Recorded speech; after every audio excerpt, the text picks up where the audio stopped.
Welcome to Cozy Jury. Tonight's story will test you.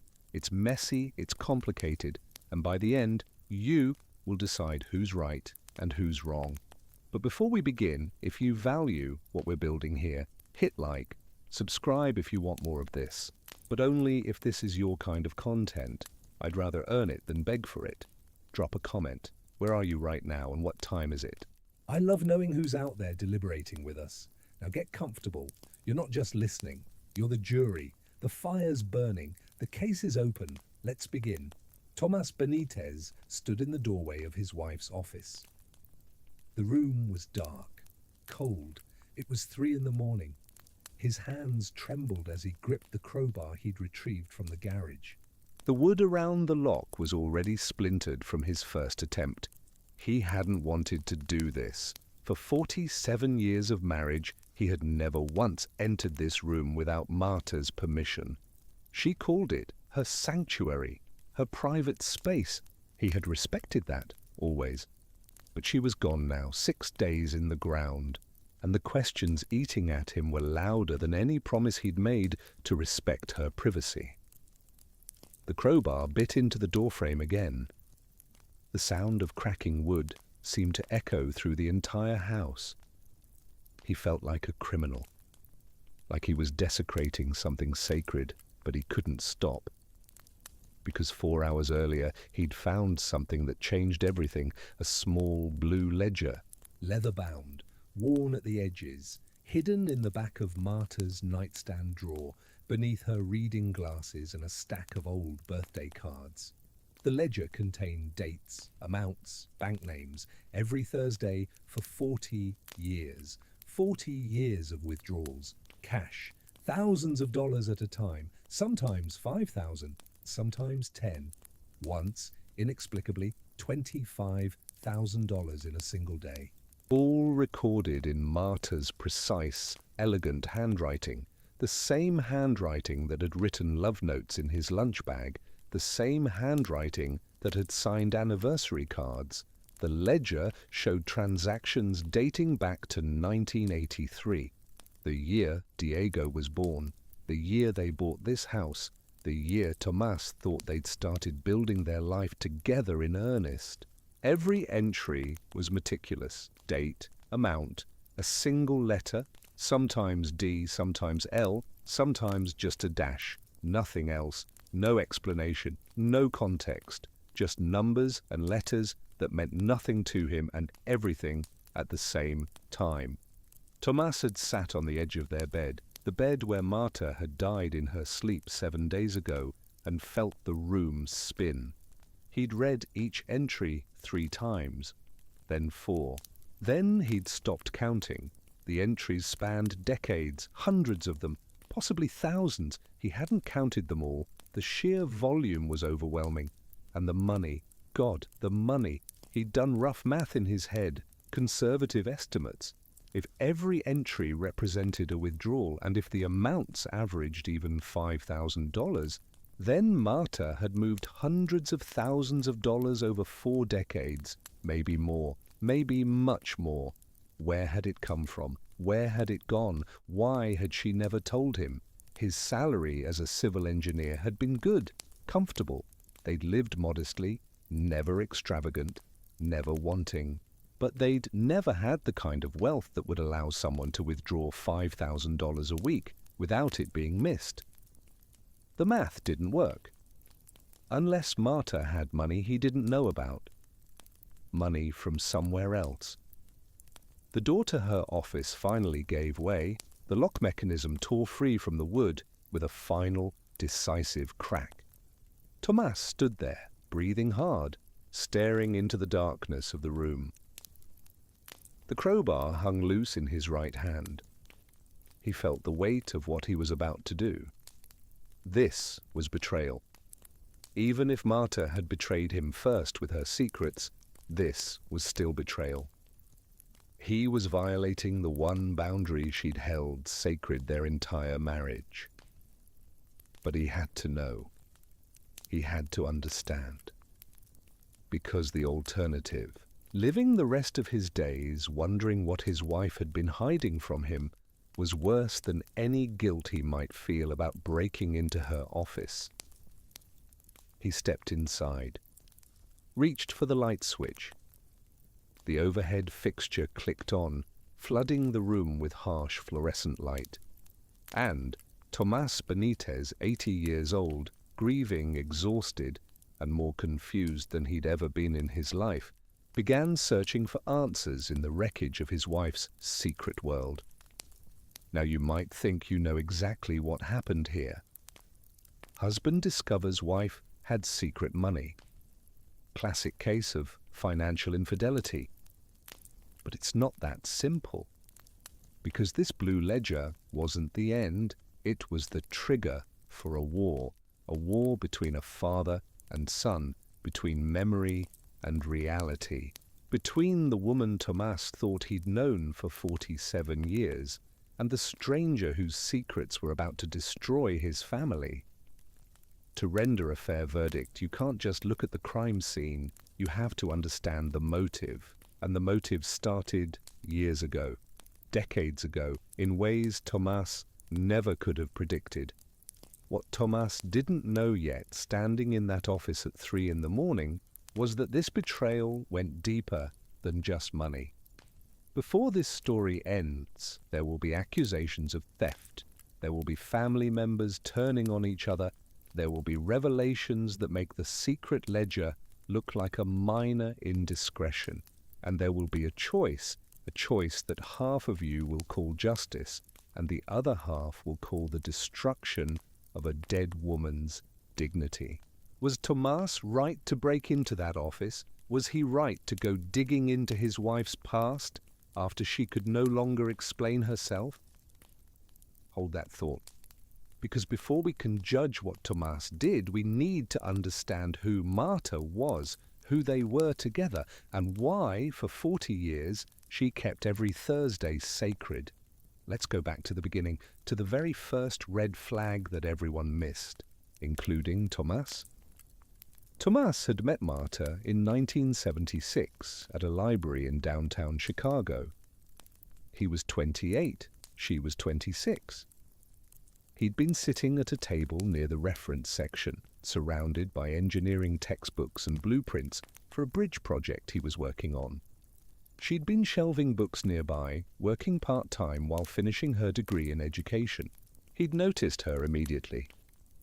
Dark hair pulled back in a neat bun. Glasses perched on her nose. A quiet, focused energy about her that he found magnetic.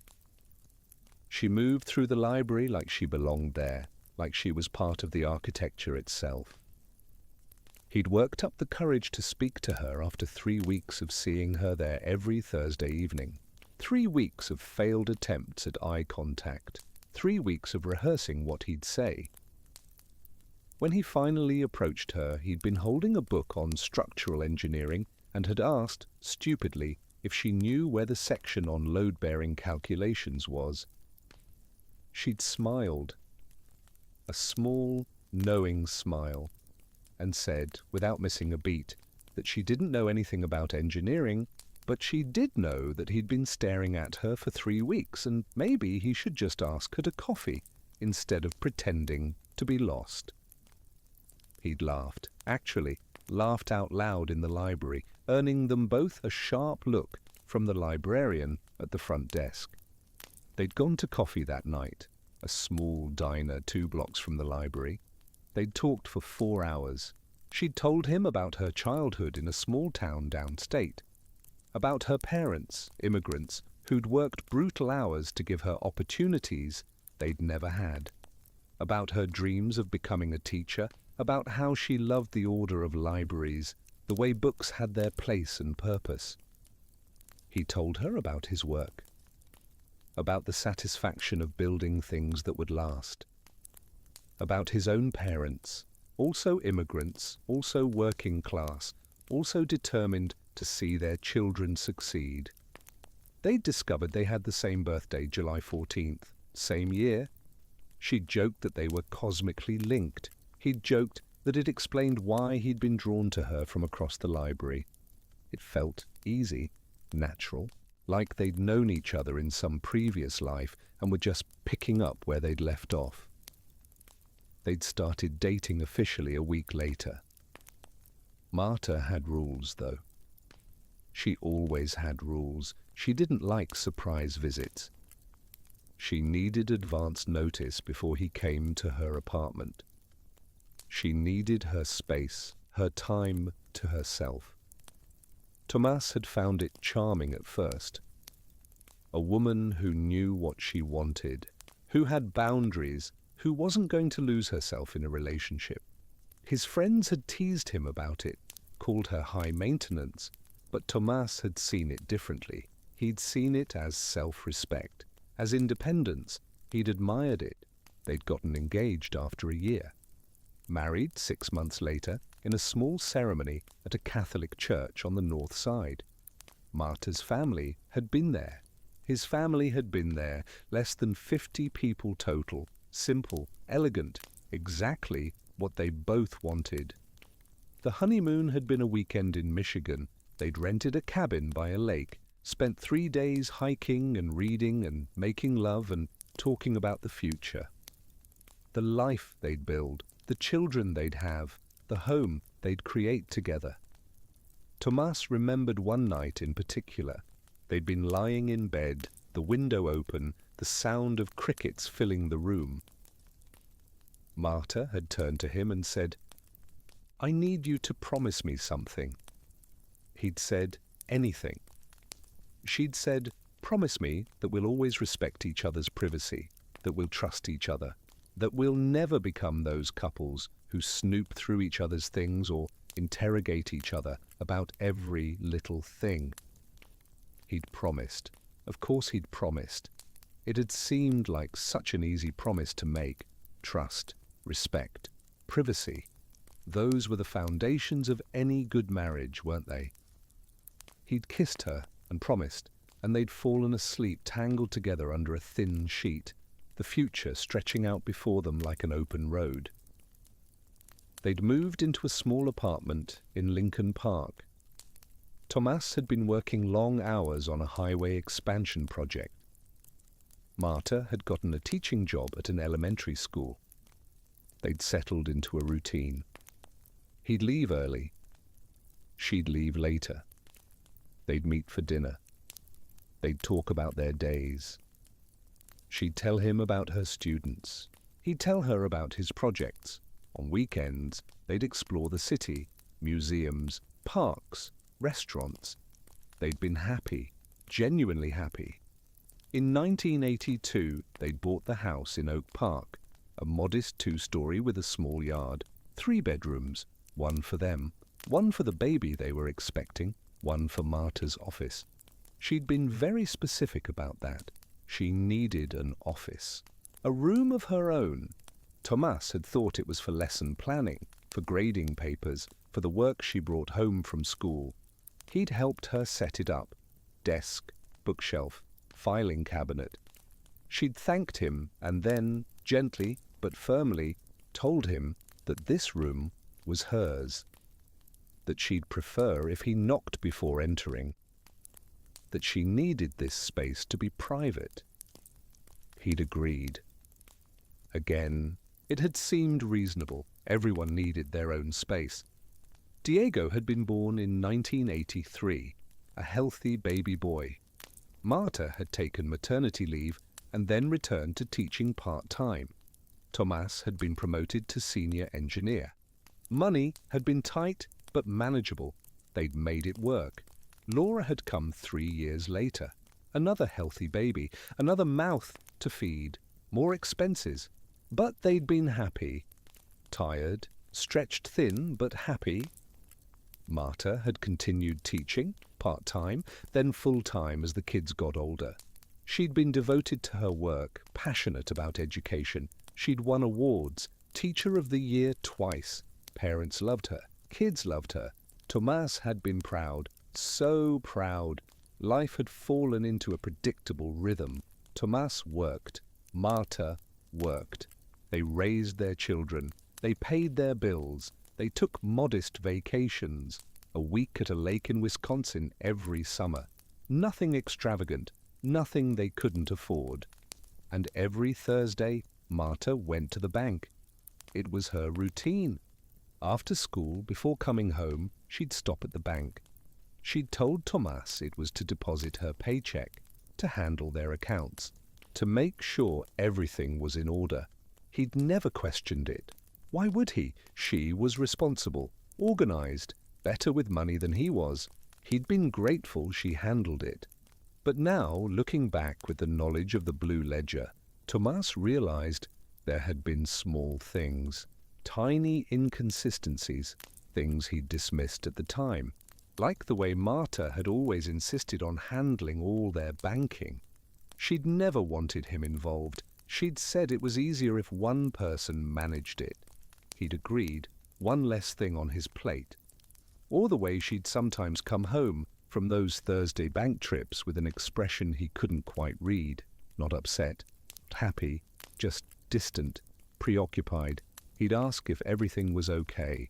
She'd always say yes, always smile, always redirect the conversation to something else. What had Diego done at school today? What project was Tomas working on? What should they have for dinner? Or the time he'd offered to go to the bank with her, just to keep her company? She'd said no, quickly, too quickly.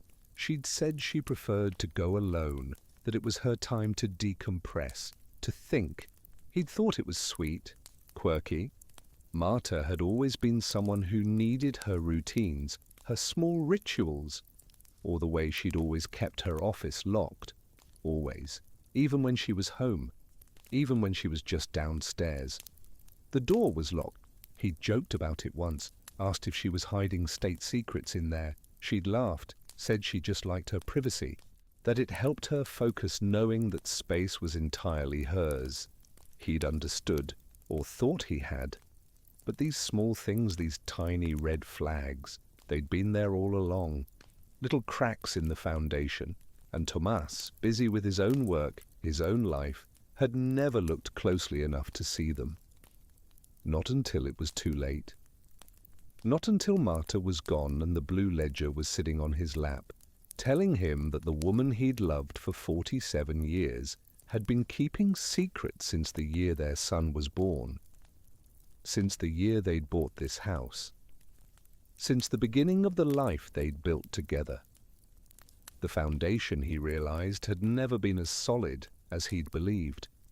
And now he was standing in the wreckage, trying to figure out what had been real and what had been carefully constructed fiction. Everything seemed fine, normal, until the funeral, until Tomas noticed the watch. It was a Tuesday, early November. The funeral home was filled with flowers and quiet murmurs, and the kind of oppressive sadness that settles over a room when someone beloved has died. Marta had passed in her sleep 6 days earlier. Peacefully, the doctor had said. Her heart had simply stopped. No pain, no warning, just gone.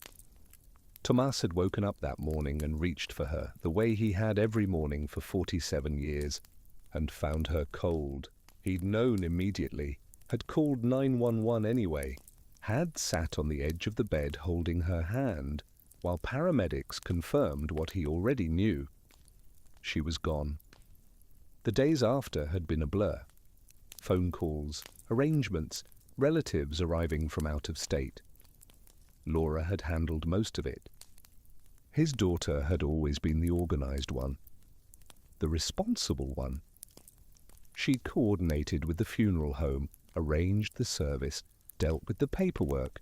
Diego had been there too, his son, 62 years old now, greying at the temples, thicker around the middle than he used to be.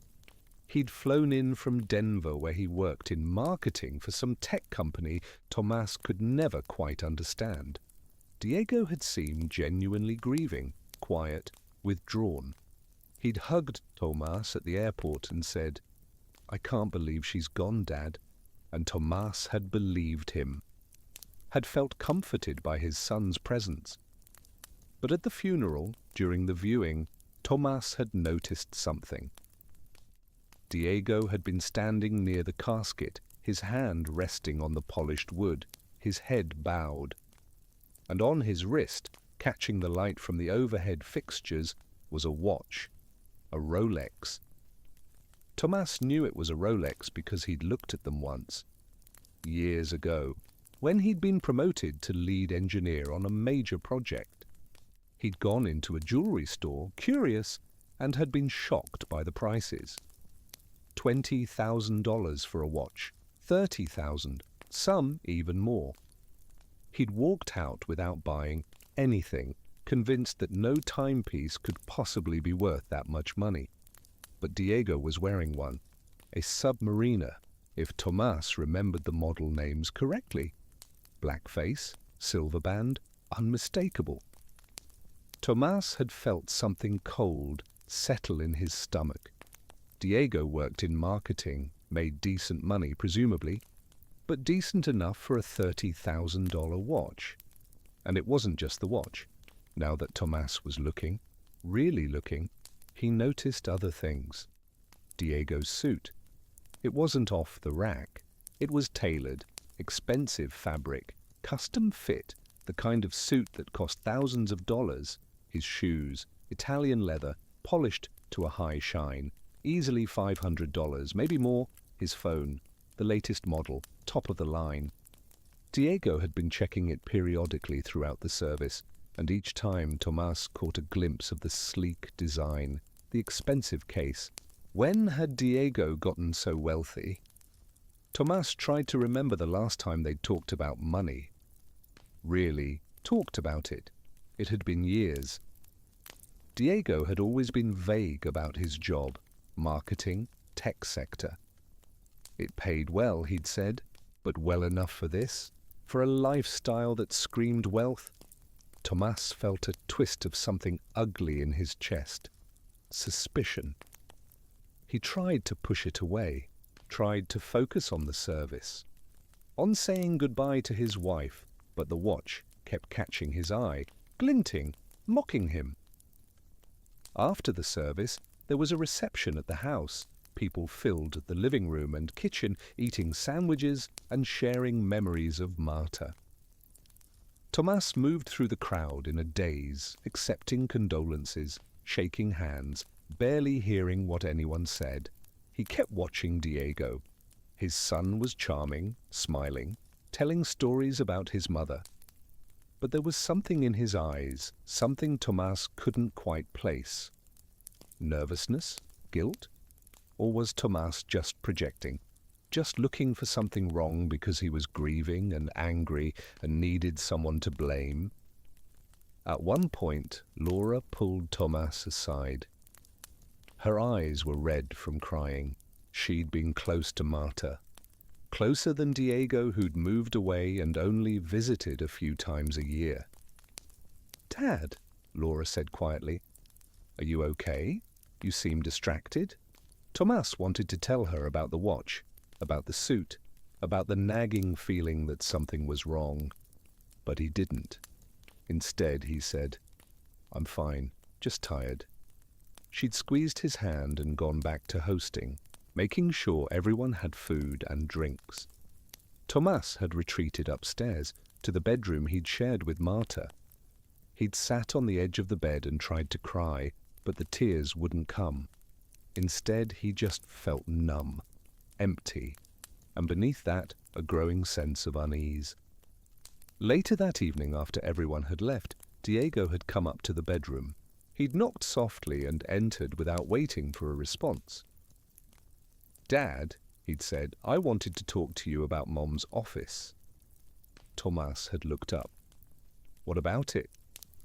"I was thinking," Diego said, leaning against the door frame, hands in his pockets, "that maybe I could help you go through her things, pack up her papers, organize everything." Something in his tone had set off alarm bells in Tomas's mind.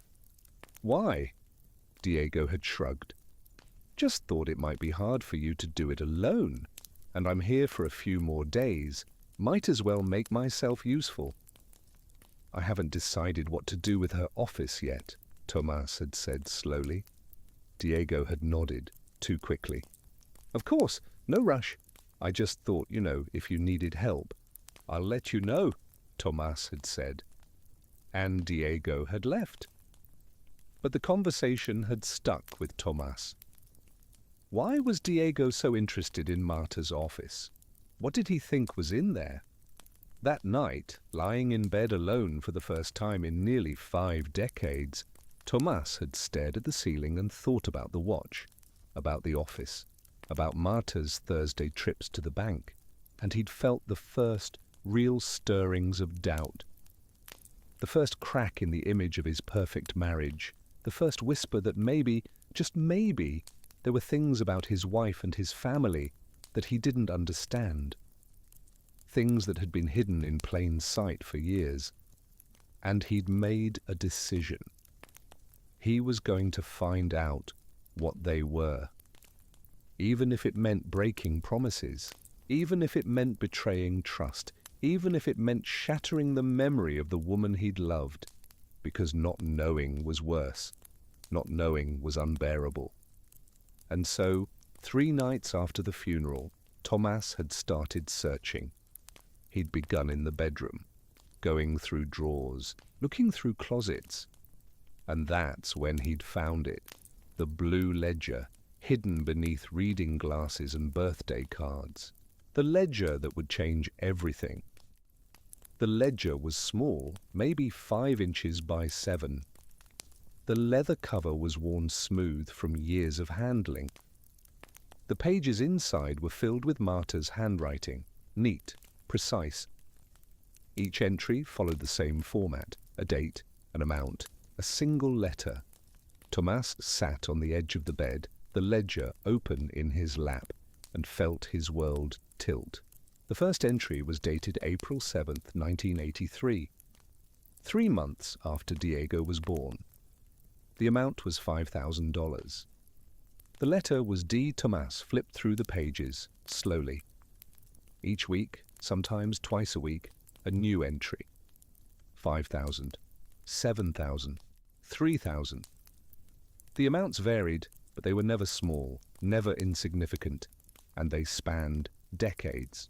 From 1983 to just 3 weeks ago, 3 weeks before Marta died, the final entry.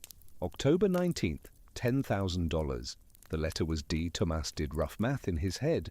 If these were weekly withdrawals averaging $5,000, over 40 years, that was over $10 million. $10 million. Where had it come from? Where had it gone? His hands were shaking. He set the ledger down on the bed and stood up, pacing the room. His mind raced through possibilities. Inheritance? Marta's parents had been working class. They'd left nothing when they died. Savings? Impossible.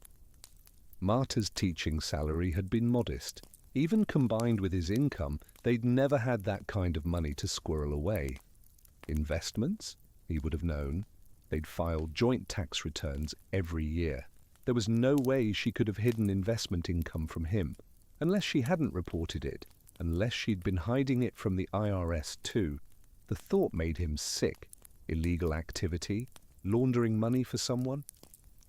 But that was insane. Marta had been a schoolteacher, a devoted, award-winning educator. She'd spent her life teaching children to read. She wasn't a criminal, was she? Tomas picked up the ledger again, flipped back to the beginning, stared at that first entry. April 7th, 1983. The letter D. Diego. Was it Diego? Was that what the D stood for? He flipped through more pages. Not every entry had a D. Some had an L, Laura. Some had nothing, just a dash. What did that mean? He kept reading, searching for patterns. The D entries were more frequent in the early years, weekly, sometimes twice a week. As if Marta had been giving Diego money regularly. But why? He'd been a baby in 1983, then a toddler, a child. What use would a child have for $5,000 a week? The L entries started appearing in 1986, when Laura was born, but they were less frequent. Once a month, sometimes less, and the amounts were smaller. 2,000, $3,000. Why the discrepancy? Why was Diego getting so much more? Or was Tomas wrong? Was D not Diego? Was it something else entirely? He needed more information. He needed to get into that office. But the door was locked. It was always locked. Marta had kept the key on a chain around her neck. He'd searched her jewelry box after she died, looking for it, but it wasn't there. Where was the key? Had she hidden it? Or had someone else taken it? Diego's interest in the office suddenly made a lot more sense. He'd wanted to get in there before Tomas did. He'd wanted to remove something. Evidence? Proof of whatever Marta had been doing?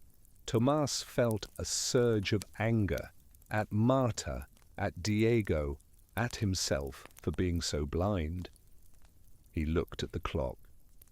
2:45 in the morning. Diego and Laura were both staying at a hotel nearby. The house was empty, except for him. This was his chance. He went downstairs to the garage, found a crowbar hanging on the wall, tested its weight in his hand. He'd built things his whole life. Bridges, buildings, structures meant to last. Now he was going to tear something down, destroy something, but he had no choice.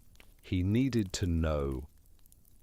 He climbed the stairs back to the second floor, stood outside Marta's office door, the same door he'd respected for 40 years, the same boundary he'd never crossed without permission. He thought about the promise he'd made to her on their honeymoon, to respect her privacy, to trust her. He thought about the blue ledger in his hand, the millions of dollars unaccounted for, the letters that might implicate his own children. The promise, he decided, was void. She'd broken it first. He wedged the crowbar into the doorframe, felt the wood resist, applied pressure. The frame cracked. He adjusted his grip and tried again. More cracking. The sound was loud in the quiet house. He glanced down the hallway, half expecting Diego or Laura to appear, but no one came. He was alone. He levered the crowbar again. The lock mechanism groaned, protested, and then with a final crack, it gave way. The door swung open. Tomas stood in the doorway, breathing hard, the crowbar still in his hand. The office was dark. He reached for the light switch. The fluorescent overhead flickered on, and Tomas stepped into his wife's secret world. The office looked ordinary, almost disappointingly so. A desk, a chair, a bookshelf lined with teaching manuals and novels, a filing cabinet in the corner, nothing overtly suspicious, nothing screaming of financial crimes or hidden wealth. But Tomas knew better than to trust appearances. He set the crowbar down and approached the desk. The surface was clean, organized, a pen holder, a desk lamp, a framed photo of the family from 20 years ago. Everyone smiling, everyone happy.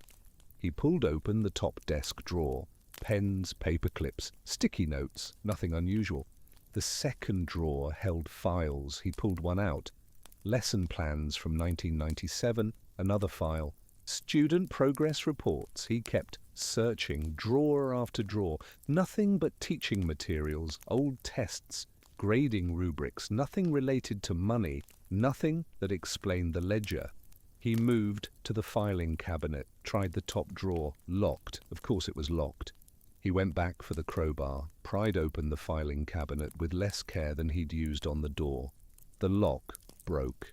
The drawer slid open. Inside were files, dozens of them, labeled by year. He pulled out the one marked 1983. Inside were bank statements, not from their joint account, from another account, an account in Marta's name only. Tomas felt his pulse quicken. He scanned the statements. Deposits, large deposits, $10,000, $20,000, $50,000. Where had this money come from? He checked the account name. First National Bank of Chicago. He'd never heard Marta mention this bank. Their joint accounts had always been with Chase. This was something separate. Something she'd kept entirely hidden. He pulled out more files, 1984, 1985. Each year, more statements, more deposits, and corresponding withdrawals, matching the entries in the blue ledger. It was real. All of it was real. Marta had been moving enormous sums of money for decades. He sat down in her chair, surrounded by files, and tried to process what he was seeing. The deposits. Where were they coming from? He scanned the statements more carefully. Most deposits were labeled simply as transfer. No origin account listed, no explanation. But a very few, had notations. Life insurance payout, settlement. Estate distribution, life insurance, settlement. Tomas's mind raced. He thought back to 1983. Marta's father had died that year, a sudden heart attack. He'd been only 58. There had been a funeral, a small gathering. Tomas had gone with Marta to support her. He remembered her crying, remembered holding her while she grieved. But he didn't remember any mention of a life insurance policy or an estate. Marta's father had been a factory worker. What kind of estate could he have left?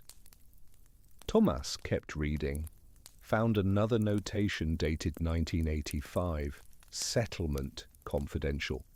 What settlement? Marta had never mentioned being involved in any legal settlement. Another notation, 1991. Inheritance, trust distribution. Trust? What trust? Tomas felt like he was drowning.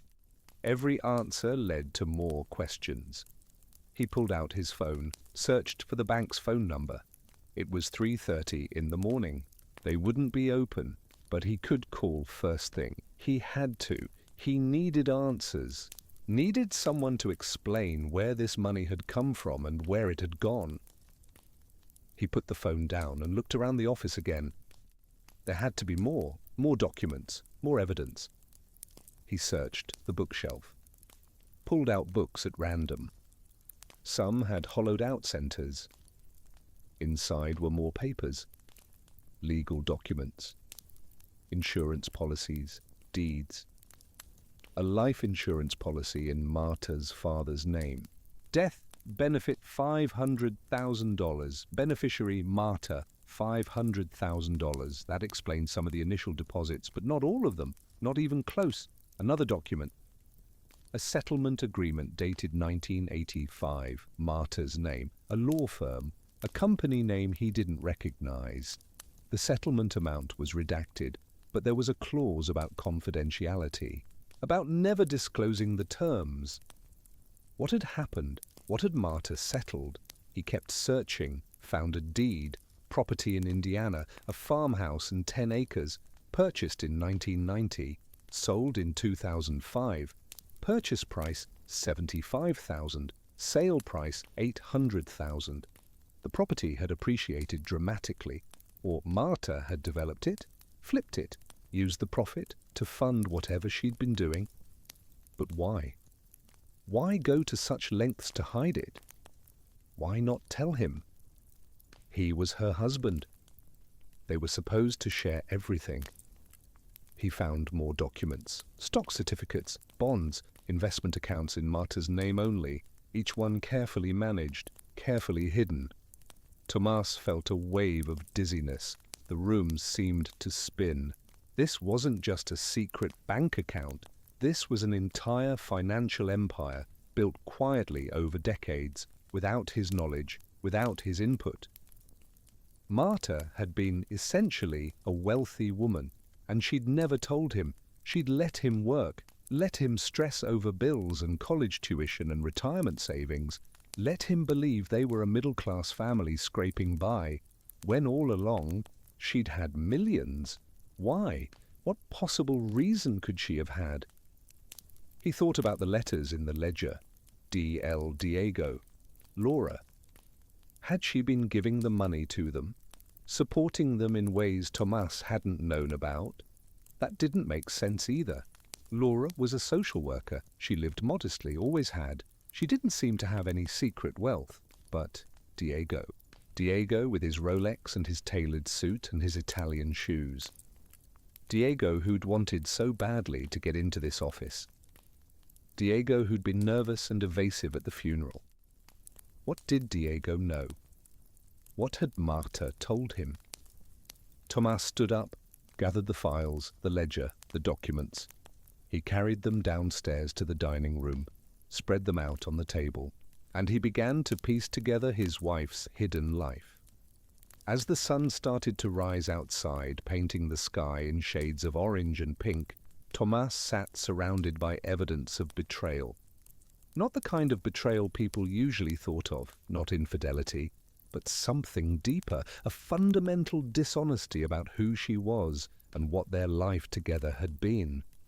He felt hollow, like someone had scooped out his insides and left only a shell.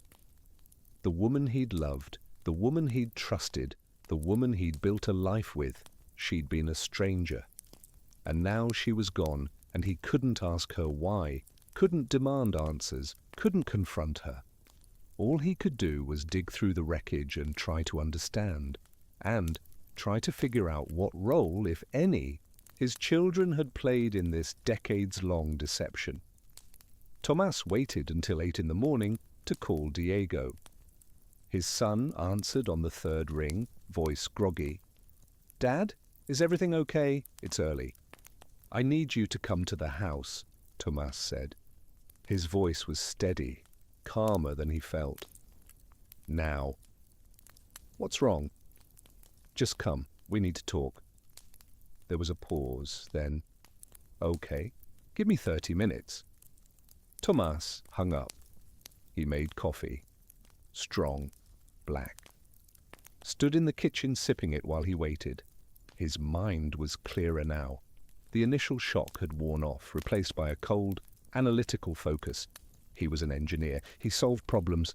He'd approach this the same way he'd approach a structural failure.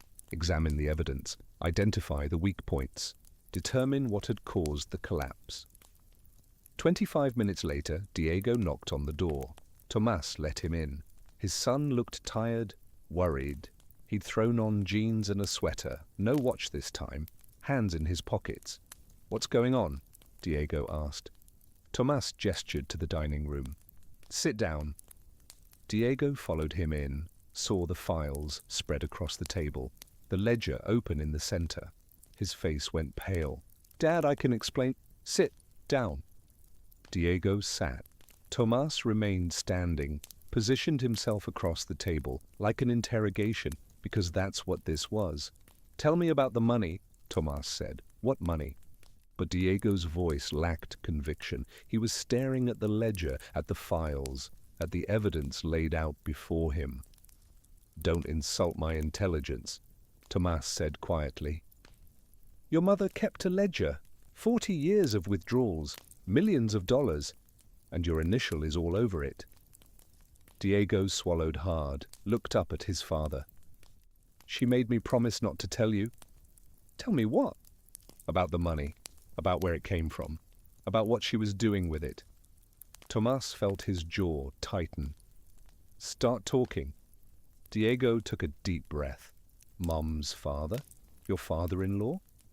"He had a life insurance policy, $500,000. She inherited it when he died." "I know that. I found the policy. That doesn't explain millions of dollars." "There was more," Diego said.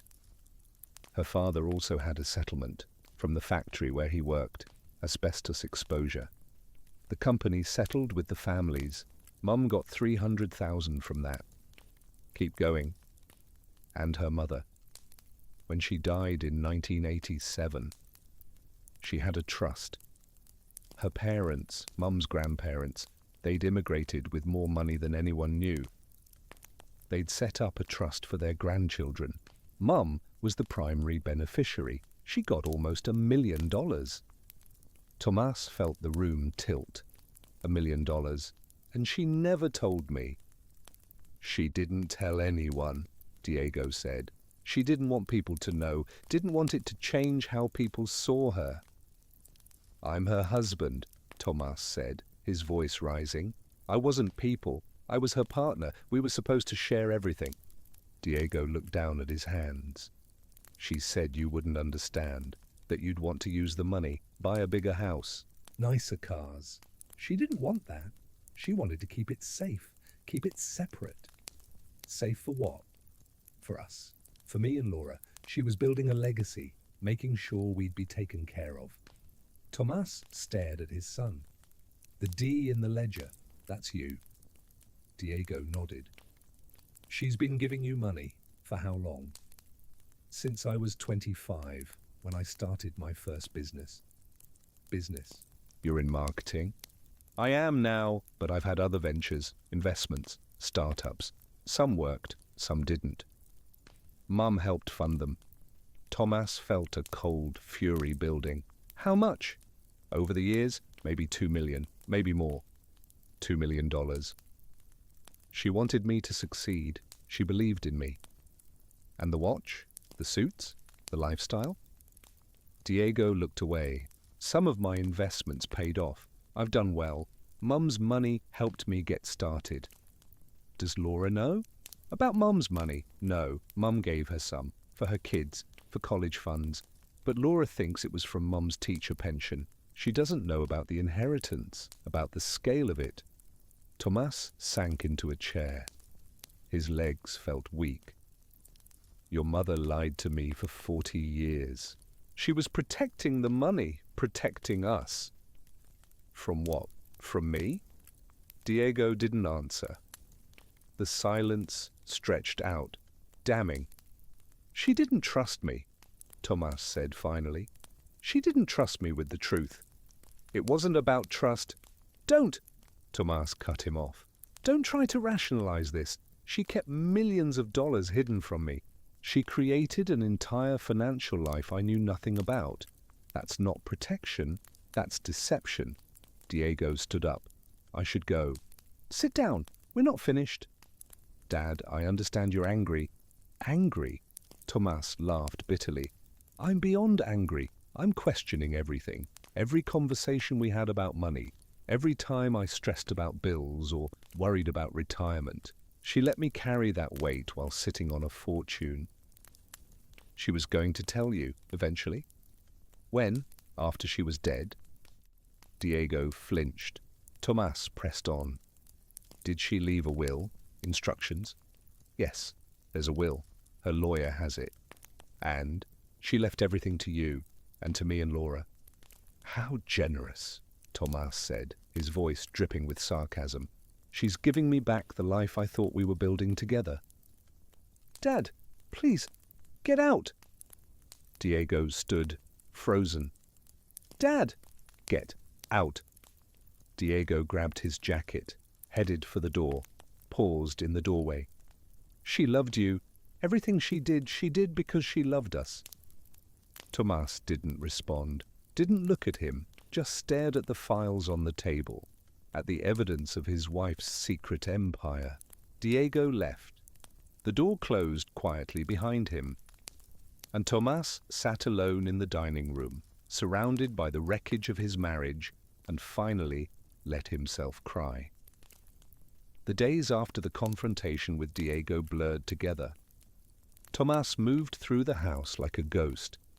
He couldn't sleep, couldn't eat. Every room reminded him of Marta. Every object held memories that now felt tainted. He'd thought he'd known her, thought he'd understood who she was. But the woman he'd been married to for 47 years had been keeping secrets that redefined everything. Laura had called several times. He'd ignored her calls. He wasn't ready to face her. Wasn't ready to tell her what he'd learned. She'd worshipped her mother. If he told her the truth, it would destroy her. But not telling her felt like perpetuating the lie, like becoming complicit in Marta's deception. On the fourth day, after his confrontation with Diego, Tomas received a call from a lawyer, Martin Ashworth, Marta's estate attorney. Mr. Benitez, the lawyer said, his voice professionally sympathetic. I'm calling about your late wife's will. I'd like to schedule a meeting to go over the details. I know about the money, Thomas said flatly. There was a brief pause. I see. Your wife mentioned you might discover her financial arrangements. Did she now?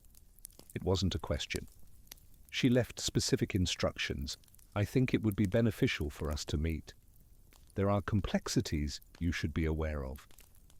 Against his better judgment, Thomas agreed. They scheduled a meeting for the following day. When Thomas arrived at Ashworth's office, a sleek downtown building overlooking the Chicago River, he felt out of place. This was a world of wealth and power, a world Marta had apparently inhabited without his knowledge. Ashworth was in his 50s, impeccably dressed. He greeted Thomas with a firm handshake and ushered him into a conference room with floor-to-ceiling windows. First, Ashworth said, let me express my condolences. Marta was a remarkable woman. Thomas said nothing. Ashworth cleared his throat and opened a leather folder. Marta's estate is substantial, approximately $8 million in liquid assets plus the house, which is owned outright, and several investment properties. 8 million, Thomas repeated. Yes, she was a savvy investor, very careful, very strategic. And she never thought to mention any of this to her husband. Ashworth shifted uncomfortably. Marta's relationship with money was complicated. She grew up with very little. When she inherited her father's life insurance and the subsequent settlements, she was determined to protect it, to ensure her family would never struggle. So she lied. She preferred the term discretion. Of course she did. Ashworth slid a document across the table. This is her will. She left the bulk of her estate divided equally between you, your son Diego, and your daughter Laura. However, there are conditions. Thomas picked up the document, scanned it, found the section on conditions. She wants the money to remain in trust, he read aloud, distributed over time, subject to approval by the trustee for major expenditures. Yes, she wanted to ensure the money lasted, that it wasn't squandered. And the trustee is? Myself and Diego. Thomas set the document down. Of course it is. Marta trusted Diego with financial matters. He's been managing some of her investments for years. I'm sure he has. Ashworth leaned forward. Mr. Benitez, I understand this is difficult, but Marta's intentions were good. She wanted to provide for her family. She wanted security. She wanted control, Thomas said, even from beyond the grave. She couldn't trust me to manage money in life, so she's making sure I can't in death either. That's not... Is there anything else? Ashworth hesitated, then pulled out another document. There is one more thing. A letter. Marta left it with instructions to give it to you after her death. He slid an envelope across the table. Thomas stared at it. His name written on the front in Marta's handwriting. She wanted you to understand, Ashworth said quietly. Thomas picked up the envelope, stood. We're done here. If you have questions, I'll figure it out myself. He left the office, rode the elevator down 40 floors in silence, walked out into the cold November air. The envelope felt heavy in his pocket. He didn't want to read it, didn't want to hear Marta's excuses or justifications, but he also knew he had no choice. He needed to know, needed to hear in her own words why she'd done this.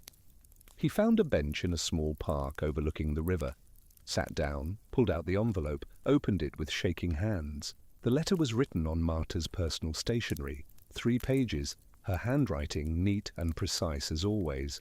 My dearest Thomas, it began. If you're reading this, then I'm gone, and you've discovered my secret. I can only imagine how you must feel, betrayed, angry, hurt. You have every right to those feelings. I lied to you. For years, for decades, and I'm sorry. But I want you to understand why. When my father died and I inherited that money, I was terrified. We were young, struggling. The money felt like a lifeline and a burden at the same time. I grew up watching my parents fight about money, every bill, every expense. It destroyed their marriage slowly. I didn't want that for us. I didn't want money to become a source of conflict between us, so I kept it separate. I told myself I was protecting us, protecting our marriage. I invested it carefully, grew it, used it to help our children without telling you because I knew you'd insist on contributing. You've always been so proud, Thomas. So determined to provide for us on your own. I loved that about you, but I also knew it would eat at you if you thought I was the one supporting the family. So I hid it. I gave Diego money for his businesses and told you it was my pension. I paid for Laura's kids' college funds and called it savings. I let you believe we were living on your salary and mine, when in reality we were living comfortably because of money I'd inherited and invested. I'm not asking for forgiveness. I know what I did was wrong. But I want you to know that every decision I made because I loved you, because I loved our family, because I wanted us to be happy and secure.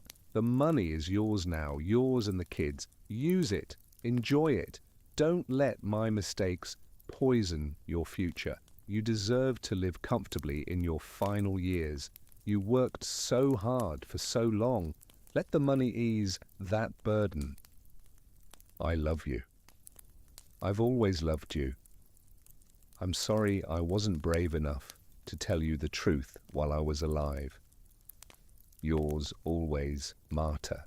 Tomas read the letter 3 times. Each time he felt the same conflicting emotions: grief, anger, understanding, more anger. She'd loved him. He believed that.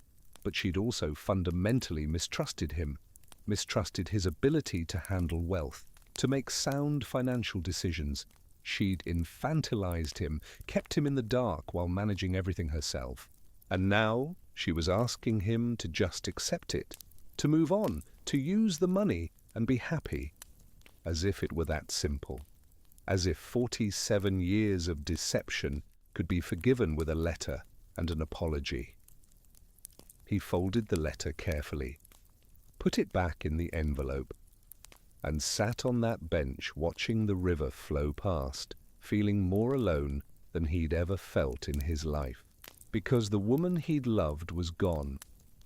And the woman who'd written that letter, the woman who'd hidden millions of dollars and justified it as love, was a stranger. 2 weeks after receiving Marta's letter, Tomas decided to visit the bank. He needed to see the account for himself. Needed to confront the physical reality of what Marta had been doing every Thursday for 40 years. He drove to the First National Bank of Chicago, the same bank listed on all those statements.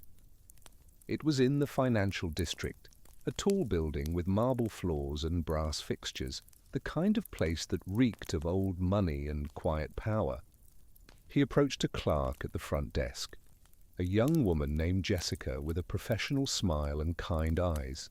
"I need to speak with someone about my late wife's account," Tomas said. Jessica's smile faltered slightly. "I'm so sorry for your loss. Do you have the account number?" He provided it. Jessica typed on her computer, frowned. "This account is flagged. You'll need to speak with a manager. One moment, please." She picked up a phone, made a call. A few minutes later, An older man in a suit approached. "Mr. Benitez, I'm Robert Chen, branch manager. Please come to my office." Tomas followed him through the bank, past tellers and customers, to a private office in the back. Chen closed the door, gestured for Tomas to sit.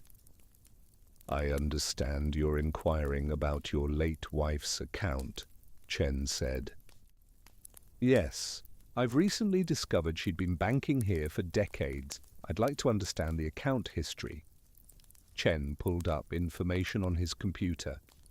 Marta Benitez, account opened April 1983. Yes, This is a long-standing account. What can you tell me about it? Well, as her husband and listed beneficiary, you're entitled to full access. The account currently has a balance of approximately $200,000. 200,000, there was more. Yes. Mrs. Benitez made regular withdrawals. Large cash withdrawals, primarily. The pattern has been consistent for years. Where did the money go? Chen looked uncomfortable. I'm afraid I don't have that information. Mrs. Benitez never disclosed the purpose of the withdrawals. That's her right as an account holder. She's dead. She doesn't have rights anymore. Mr. Benitez, I understand your frustration. Do you? My wife hid millions of dollars from me. She came to this bank every week for 40 years and withdrew cash, large amounts, and no one thought to question it. There was nothing illegal about her transactions. She was entitled to manage her money as she saw fit. Tomas leaned forward. Did she come alone, or did someone come with her? Chen hesitated. I'm not at liberty. Did my son come with her? Another hesitation. Then carefully.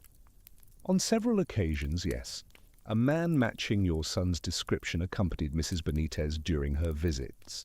Tomas felt his chest tighten. How many occasions?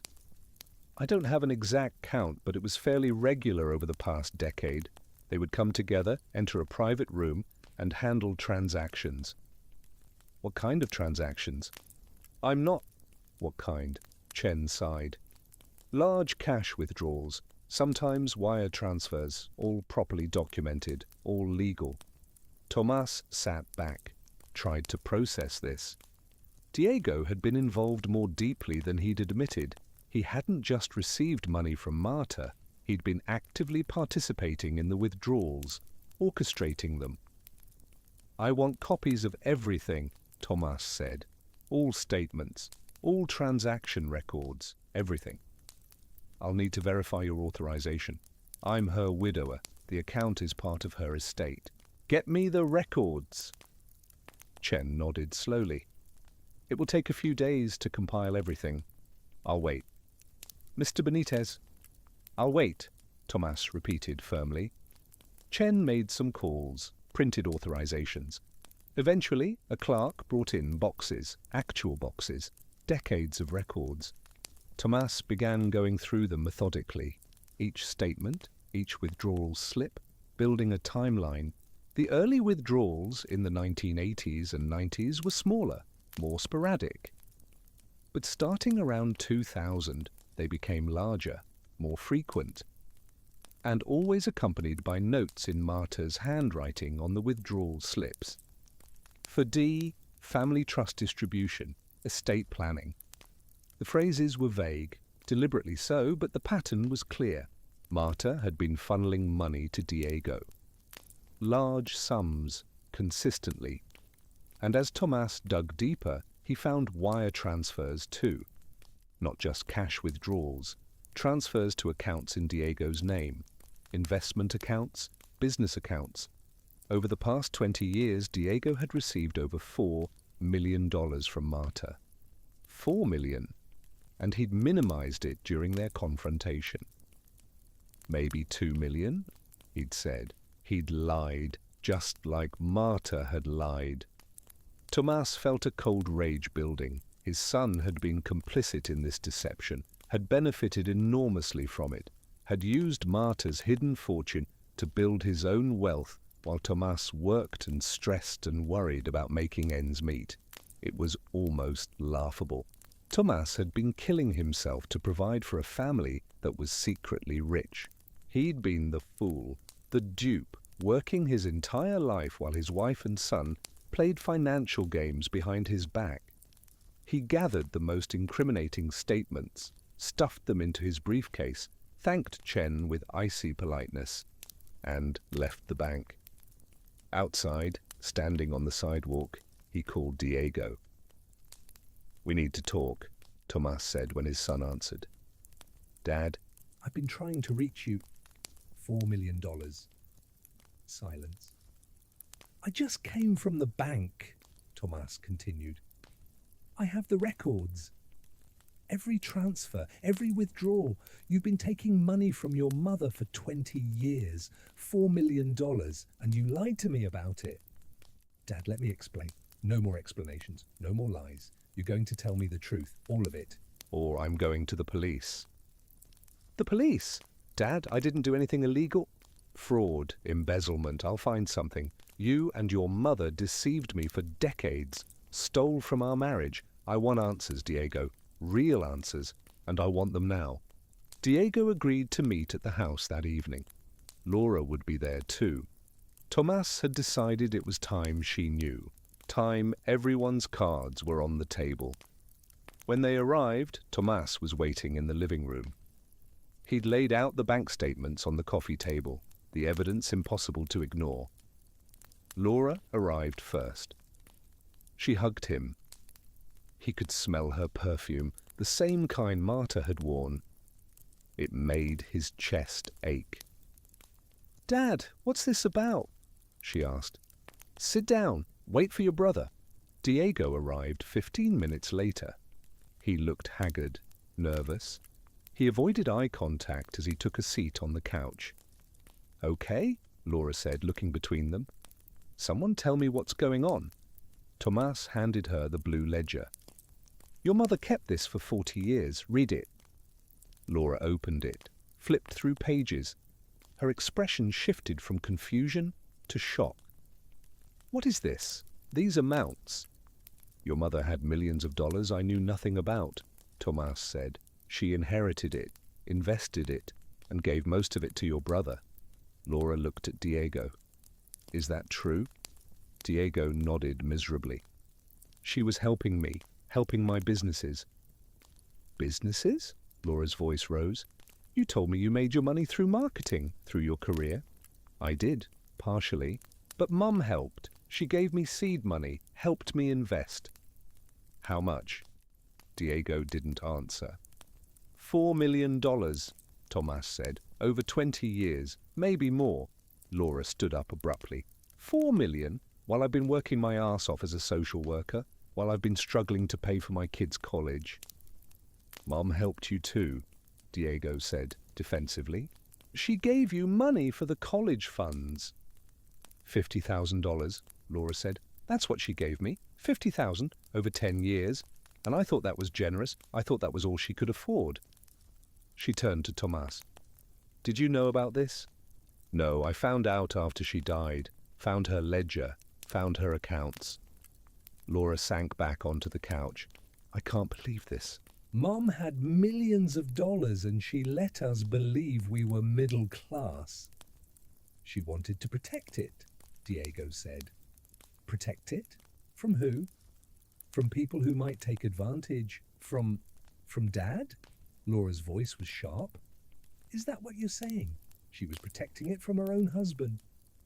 Diego looked at Tomas. That's not what I meant. But it's what she thought, Tomas said quietly.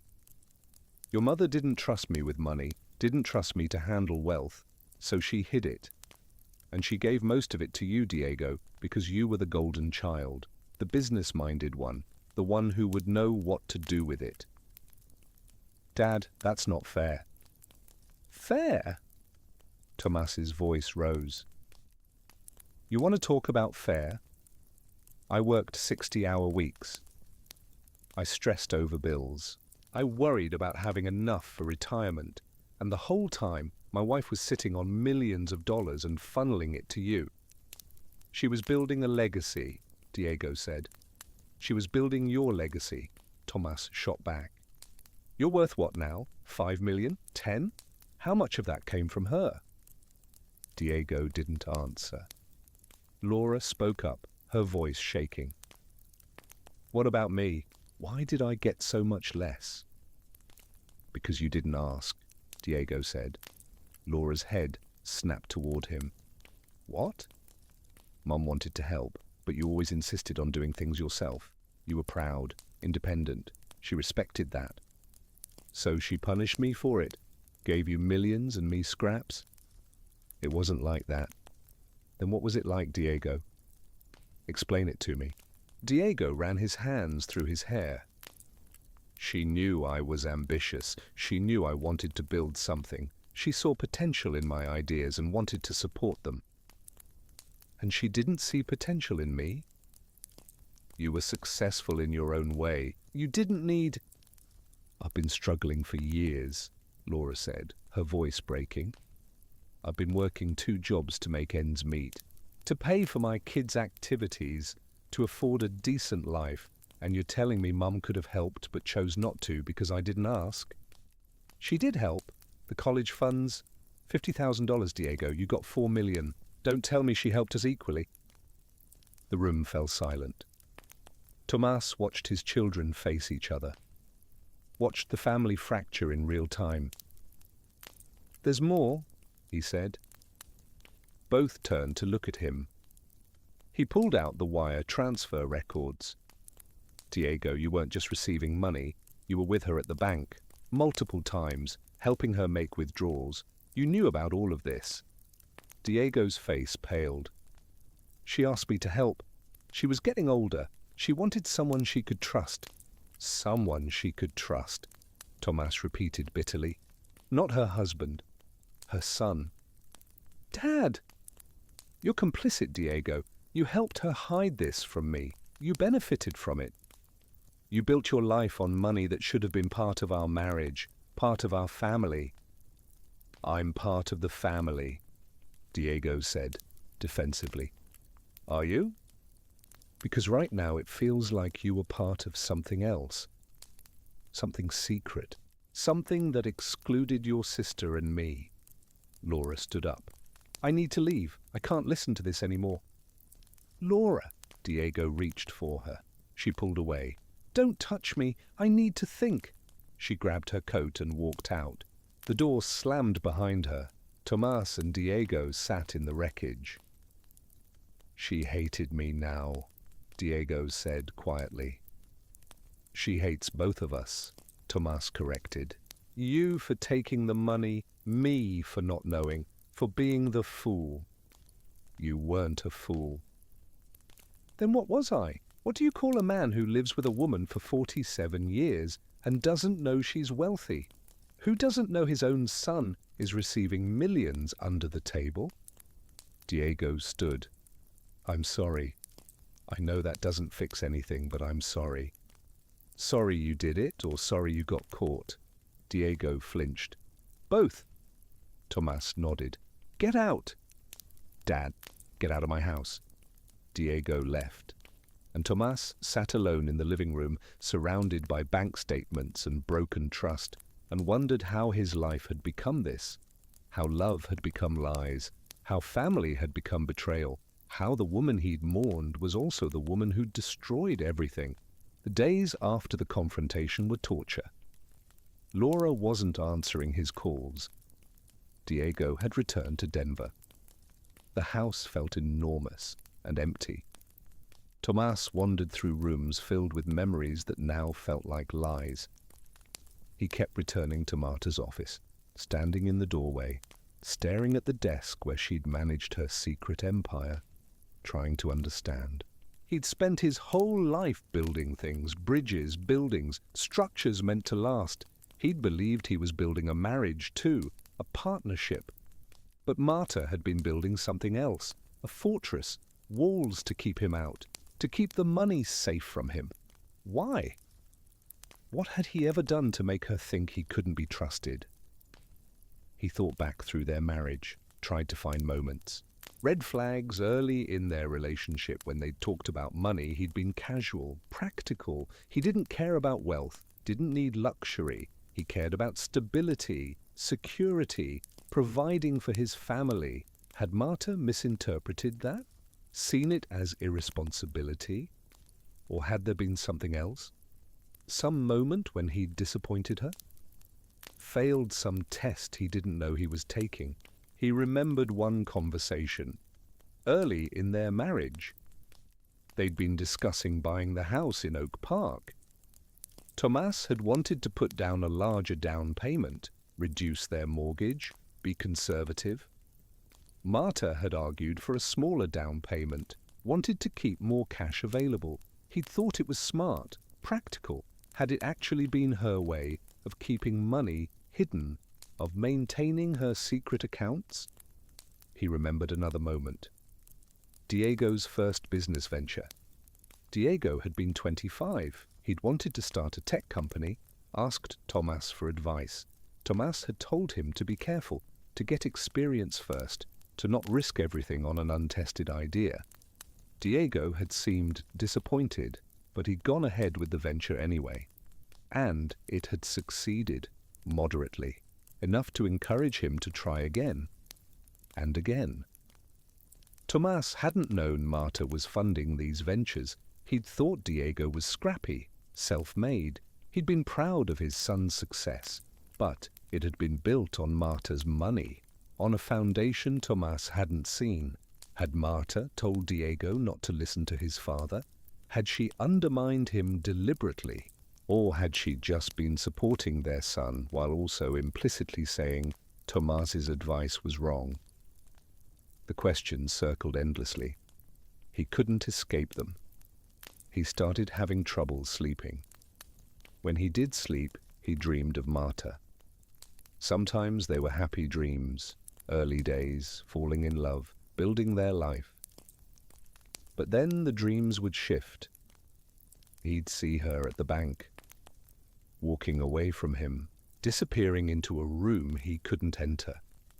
He'd wake up, gasping, alone in their bed. Her side, cold and empty. One night, about 3 weeks after the funeral, he got out of bed at 2 a.m., couldn't stand lying there anymore. He went to the kitchen, made tea, sat at the table in the dark, and he made a decision. He couldn't live like this. Couldn't spend whatever time he had left drowning in questions and anger and grief. He needed to either accept what had happened and move forward, or he needed to burn it all down. He chose forward, not because he forgave Marta, he didn't, but because the alternative was giving up, letting the betrayal consume him. And he'd worked too hard, lived too long, to let that happen. The next morning, he called Martin Ashworth, the estate lawyer. "I want to restructure the will," Tomas said. "I don't want the money in trust. I want it distributed, now." "Mr. Benitez, your wife's instructions were very specific. I don't care. She's dead. The money is mine now and my children's. We'll decide what to do with it." There was a long pause. "That's certainly within your rights. But I'd advise—" "I'm not asking for advice. I'm telling you what I want." "Very well. I'll draw up the paperwork." Tomas hung up, called Laura. She answered this time. "Dad." "I'm sorry, Fee," he said. "For what?" "For not knowing. For not protecting you. For letting you struggle while there was money that could have helped. It's not your fault. It feels like it should be." I should have known, should have seen. Mum was good at hiding things, Laura said bitterly. Too good. I'm going to make this right. The money from her estate. I'm splitting it equally between you and Diego and me. Equal thirds. What you do with yours is up to you. Dad, you don't have to. Yes, I do. Your mother created this mess. I'm going to fix it. What about Diego? What about him? Are you going to forgive him? Tomas was quiet for a moment. "I don't know. Maybe someday, but not today." "He's been calling me," Laura said, apologizing, trying to explain. "Do you believe him?" "I want to. He's my brother. But I also can't get past the fact that he had $4 million while I was drowning, that he knew about Mom's money and never told me." "He made choices," Tomas said. "We all have to live with our choices." They talked for a while longer, made plans to meet for dinner. When Tomas hung up, he felt fractionally better. Not whole, not healed, but functional. The next call was harder. He dialed Diego. "Dad," Diego answered immediately. "I'm glad you called. I've been wanting to talk." "I'm restructuring your mother's estate," Tomas said, cutting him off. The money will be divided equally between you, Laura, and me. Your share will be about 2.6 million. Dad, I don't need. It's not about what you need. It's about what's fair. Laura deserves the same as you. That's how it should have been from the start. Okay, thank you. Don't thank me. This doesn't fix anything between us. I know. I'm doing this because it's right. Not because I forgive you. I understand. There was a long silence. Then Diego spoke again. For what it's worth, I really am sorry. I knew what we were doing was wrong. I knew it was hurting you, even if you didn't know it. And I did it anyway because I was selfish, and I wanted the money, and I convinced myself Mum was right to hide it. Tomas closed his eyes. Why are you telling me this? Because I don't want to lie anymore, to you or to myself. I took the money. I helped Mum deceive you. I built my life on it. And I don't know how to make that right, but I wanted you to know I understand what I did. You can't make it right, Tomas said, but you can stop making it worse. How? Be honest with Laura. Tell her everything, every dollar, every lie. Give her the chance to decide if she can forgive you. And you? I'll decide when I'm ready, if I'm ever ready. They hung up. Tomas sat at the kitchen table, his tea grown cold, and felt something shift inside him. Not forgiveness, not yet, but maybe the beginning of acceptance. The beginning of understanding that holding on to anger wouldn't bring Marta back, wouldn't undo the lies, would only poison whatever time he had left. He thought about the life he'd lived, the work he'd done, the bridges he'd built. Some of them were still standing, still serving their purpose, still connecting people across divides. Maybe that was what he needed to do now, build a bridge between his past and his future, between his anger and his peace, between who he'd thought his family was and who they actually were. It wouldn't be easy, might not even be possible, but he was an engineer. He solved problems, he built things. And if he could build one more thing before he died, let it be a way forward. A way to live with the truth without being destroyed by it. It's been 6 months now since Marta died. 6 months since Tomas discovered the Blue Ledger and the empire of secrets it represented. The money has been distributed. Laura bought a house, a real house, not the cramped apartment she'd been living in. She's cut back to one job, spends more time with her kids. She seems lighter, happier. Though sometimes Tomas catches her looking at photos of Marta with an expression he can't quite read. Sadness mixed with something harder. Betrayal. Diego used his share to start a foundation. Scholarships for kids from working-class families. Tomas doesn't know if it's genuine altruism or guilt-driven penance. Maybe both. They talk now, occasionally, stilted conversations about weather and work. Not the easy relationship they used to have. Maybe they'll get there again, maybe not. Tomas kept his share, $2.6 million. He hasn't touched it.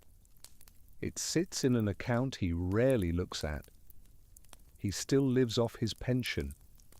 Still drives the same car, still shops at the same stores. The money feels like blood money, tainted. He doesn't want it, but he doesn't know what else to do with it. He's thought about giving it away, to charity, to strangers, anyone but himself. But something holds him back. Maybe it's the feeling that accepting it would mean forgiving Marta. And he's not ready for that. The house is quieter now. He's gotten used to the silence. Sometimes it's peaceful. Sometimes it's suffocating. He started going through Marta's things, slowly, a box at a time. He found more journals, not financial ones, personal ones. Decades of thoughts and feelings. He's been reading them, trying to understand her. In one entry from 1985, she wrote, "I'm terrified of being dependent, of needing someone and having them leave. Money is the only thing I can count on, the only thing that won't abandon me. I know I should tell Tomas about the inheritance, about the money, but what if it changes things? What if he sees me differently? What if he leaves? It hadn't occurred to Tomas that Marta's secrecy came from fear. He'd interpreted it as distrust, as a judgment on his character. But reading her words, he saw something else. A woman traumatized by her childhood poverty, by watching her parents' marriage crumble under financial stress, by losing her father suddenly and inheriting money that felt like both salvation and curse. She'd been protecting herself, not from him, from life, from the uncertainty that had defined her early years. It didn't excuse the lies, but it explained them. In another entry, from 2003, she wrote, "Diego asked for more money today, for another business venture. I should say no, I know I should, but I can't. What if this is the one that succeeds? What if I'm the reason he fails?" T would tell him to be more careful, to wait, to build slowly. But T doesn't understand. He's never had to fight for anything. His career was easy, natural. He doesn't know what it's like to claw your way up from nothing. Diego is like me, hungry, desperate to prove something. I can't let him fail. Tomas had to put the journal down when he read that. He'd never had to fight for anything. His career had been easy. He'd worked brutal hours, dealt with impossible deadlines, navigated office politics and demanding clients. His success hadn't been handed to him. But Marta had seen it that way, had seen him as somehow protected from the struggles she and Diego faced. It was unfair, but it was her truth, the truth she'd lived with, the truth that had shaped her decisions. He's realized, slowly, that there's no villain in this story, no clear right and wrong, just people making choices based on their fears and histories and flawed understanding of each other. Marta was wrong to lie, to hide the money, to create separate financial lives. Diego was wrong to participate, to benefit without questioning, but they weren't evil, just human, flawed and frightened and trying to protect themselves in the only ways they knew how. And Tomas, he'd been wrong too. Wrong to be so blind, so trusting, so willing to let Marta handle everything financial because it was easier than paying attention. He'd abdicated responsibility, had been complicit in his own ignorance. They'd all failed each other in different ways for different reasons, but the result was the same. A family fractured, a marriage built on a foundation of secrets. And now, 6 months later, Tomas stands in Marta's office, the same office he broke into that night. He's turned it into something new, a workshop. He's been building things, small things, birdhouses, wooden boxes, simple projects that keep his hands busy and his mind occupied. There's a photo of Marta on the desk, not a formal portrait, a candid shot from 20 years ago.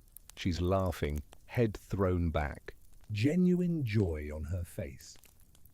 He looks at it every day, tries to remember that woman, the woman who laughed, who loved him, who made him coffee every morning for 47 years, who kissed him goodnight, who built a life with him, even if part of that life was hidden. He's not ready to forgive her, may never be, but he's trying to understand, to see her as fully human, flawed and frightened and doing her best with the tools she had. And in that understanding, maybe there's a kind of peace. Not happiness, not the closure he wanted, but something. A way to live with the contradiction of loving someone who hurt him, of grieving someone he's also angry at, of accepting that the truth is messy and complicated and doesn't fit into neat categories of right and wrong. Sometimes Laura asks if he regrets finding the ledger, if he wishes he'd stayed ignorant. He tells her no. The truth is better than the lie, even when the truth hurts, even when it destroys everything you thought you knew, because at least now he knows. At least now he's living in reality, not a carefully constructed fiction. And reality, painful as it is solid ground. Something he can stand on, something he can build from. The question remains, though, who was wrong? Was it Marta for hiding the money, for lying for 40 years, for creating a financial empire behind her husband's back? Was it Diego for accepting millions in secret, for helping Marta maintain the deception, for building his life on money that should have been shared? Was it Tomás for being blind, for trusting too much, for not asking questions? Or was it all of them? Was it life? Was it fear and trauma and the ways people protect themselves at the expense of the people they love? You've heard everything, every detail, every complication, every justification and every betrayal. So tell me, who's wrong? Is anyone fully right? Or is it more complicated than that? Before you cast your verdict, let me give you some tools, some vocabulary to explain what you just witnessed, some insight into the psychology behind these choices. Because what happened in Tomás's family isn't unique. It's a pattern, a deadly pattern that destroys relationships every day. And if you can recognize it, maybe you can avoid it, maybe you can see it coming before it's too late. You've heard the story, you've felt the anger, the confusion, the heartbreak. But do you know exactly what happened to your brain just now? Do you understand the specific psychological machinery that was operating beneath the surface of this family drama? Because this isn't just a story about money. It's a case study in how families create and maintain toxic secrets, how fear disguises itself as protection, how the best intentions pave roads straight into devastation. Let's expose the machinery underneath the drama. Let's reveal the specific psychological weapons that were deployed in this story, whether consciously or unconsciously, because understanding the mechanism is how you protect yourself from becoming the next victim. The primary weapon in this story was something called financial infidelity through benevolent deception. It's a three-step glitch in reality that happens when someone believes they're protecting a loved one by controlling resources and information. Here's how the mechanism works. Step 1.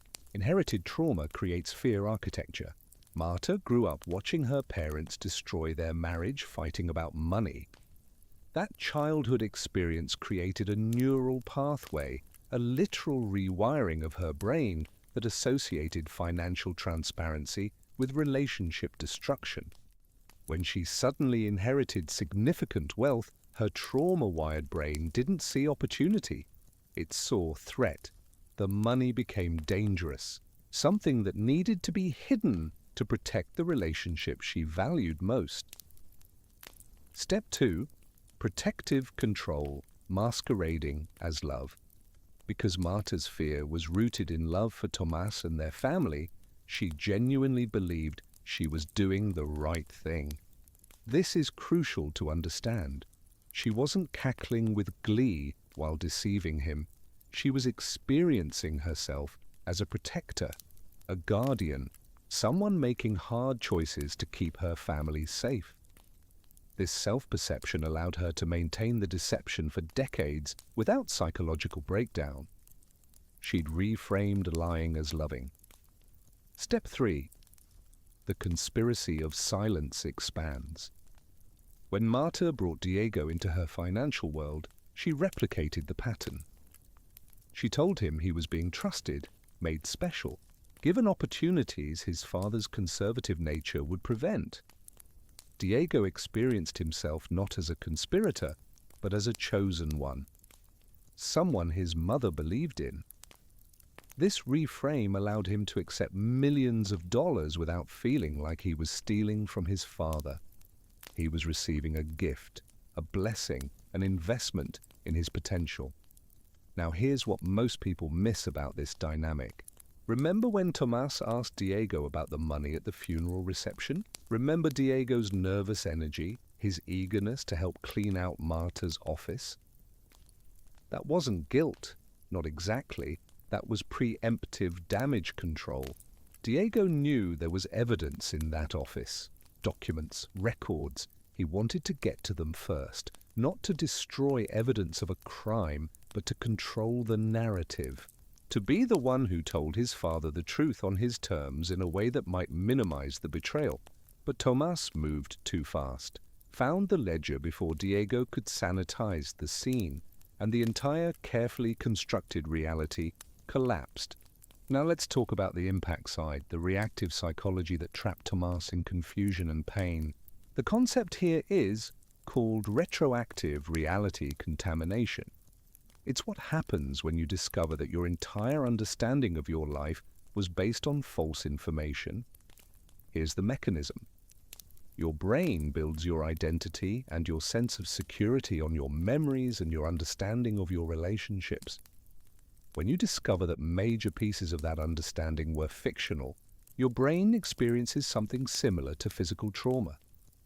The past becomes unstable. If Marta lied about the money, what else did she lie about? Did she love him? Was their marriage real? Were the happy memories genuine or carefully staged performances? This is why Tomas couldn't just accept Marta's letter and move on. His entire relationship history had been contaminated. Every conversation about money, every time he'd worried about bills while she sat on millions, every time he'd been proud of providing for his family while unknowingly living off her secret wealth. All of it was now retroactively false. His brain had to reprocess 47 years of memories through a new filter. And that process is neurologically similar to grief, because in a very real sense, Tomas was grieving not just Marta's death, but the death of his understanding of who she was, who he was, who they were together. The woman he'd loved was gone. And the woman who'd written that letter, who'd maintained this elaborate financial deception, was a stranger wearing Marta's face. The biological reality here is important. Tomas wasn't being dramatic or weak. His cortisol levels would have been chronically elevated, his sleep disrupted, his ability to regulate emotion compromised. The discovery of the ledger triggered a physiological stress response that would have lasted months, possibly years.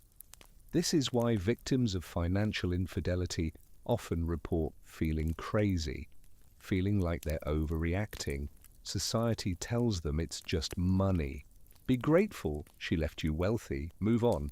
But their nervous system knows better. It knows that the foundation of their reality has been destroyed, and no amount of rational argument can convince a traumatized nervous system that everything is fine. Now here's the critical part. The scene where Tomas breaks into Marta's office. When he stood in that doorway at 3 a.m., crowbar in hand, he was at a psychological crossroads. He could honor his promise to respect her privacy, continue trusting even after death, or he could break that promise to pursue truth. Most people watching this story yelled at their screens during that moment. Break in, find the truth. But consider what Tomas was actually doing. He was committing what he perceived as a profound violation. He was breaking the one boundary Marta held sacred for their entire marriage. He was, in his own mind, betraying her. And he did it anyway, because the alternative, living with uncertainty, was worse than any guilt he'd feel about the violation. That decision, that choice to break the door down, was actually an act of self-preservation. His brain, drowning in unanswered questions, demanded resolution, even if that resolution was painful, even if it meant discovering things he didn't want to know.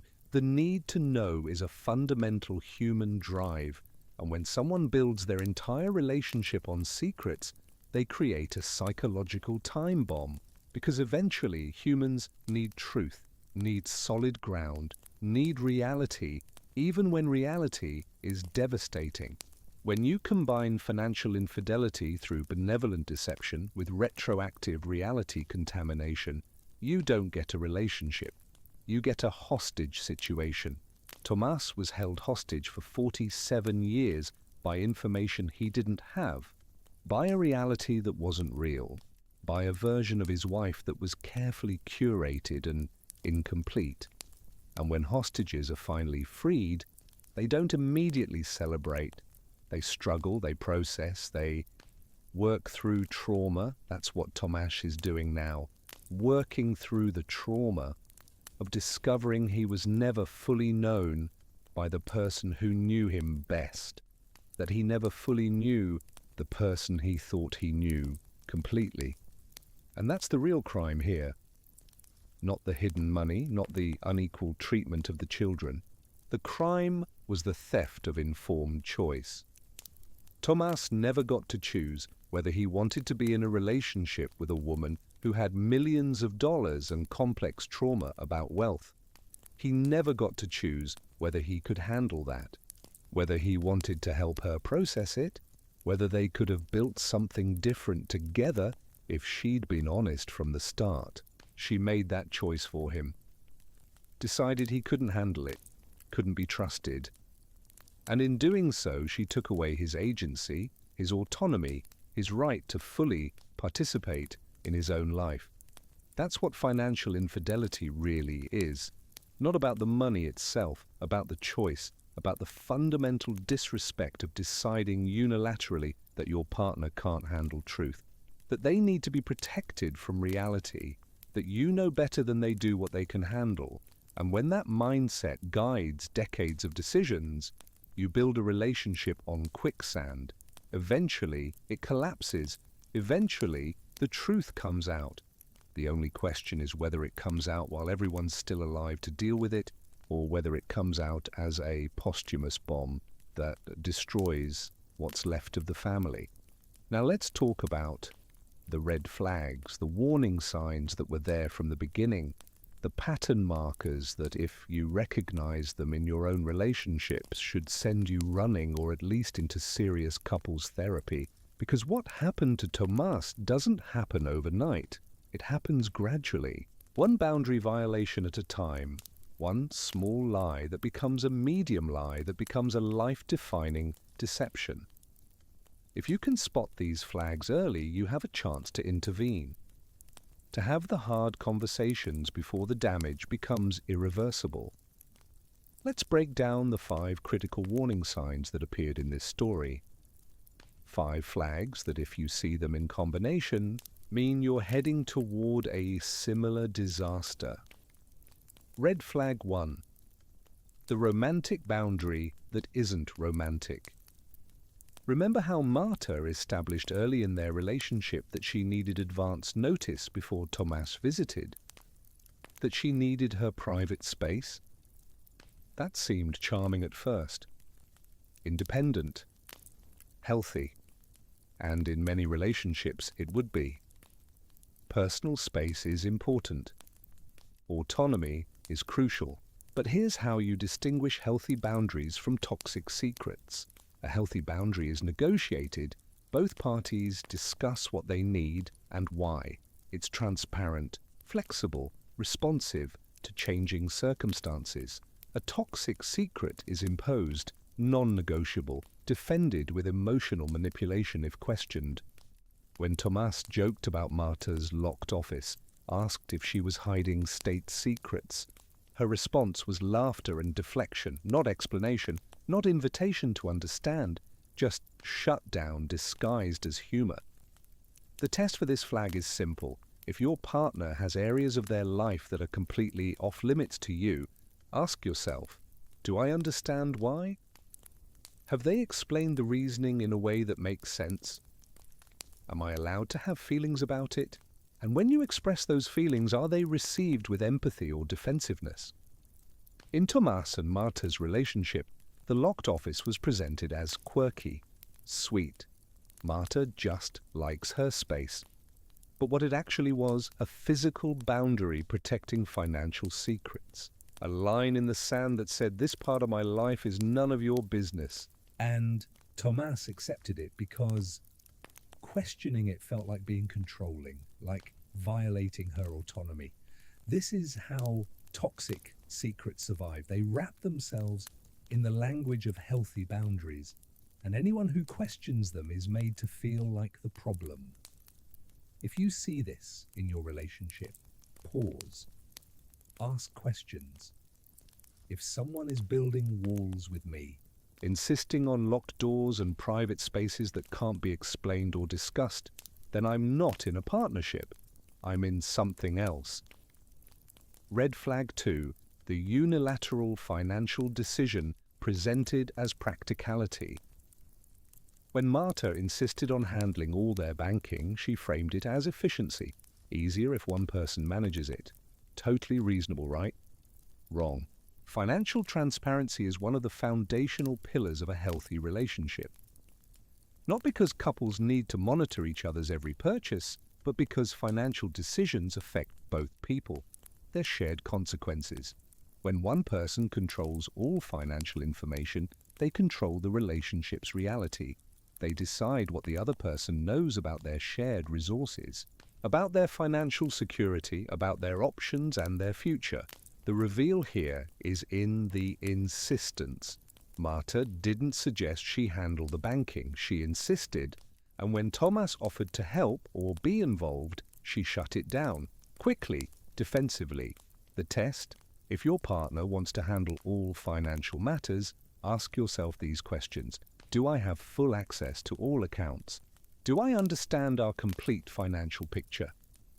Am I encouraged to ask questions? And are those questions answered clearly and completely? Or am I told not to worry about it? That it's handled? That I should just trust? In healthy relationships, one person might manage day-to-day finances, pay bills, track expenses, but both parties have complete visibility. Both can access accounts. Both understand where money comes from and where it goes.